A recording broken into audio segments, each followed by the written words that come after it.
from Mtech and Master Cutlery. This is item number M-1001B. It also comes in another model, M-1001UC. Now this is part of the officially licensed products of Mtech, officially licensed by the U.S. Marines. You see the anchor, globe, and eagle of the U.S. Marine Corps on the blade.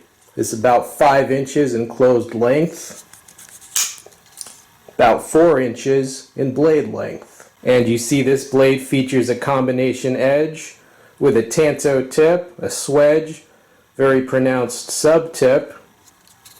Also features a glass breaker in the pommel, liner lock locking mechanism. Extremely solid, easy to disengage. Deployment via dual thumb studs or a flipper. The flipper works well, or you can use the thumb studs. Lockup is secure. See the pocket clip there. Overall, a great U.S. Marine Corps themed item from Mtech and Master Cutlery.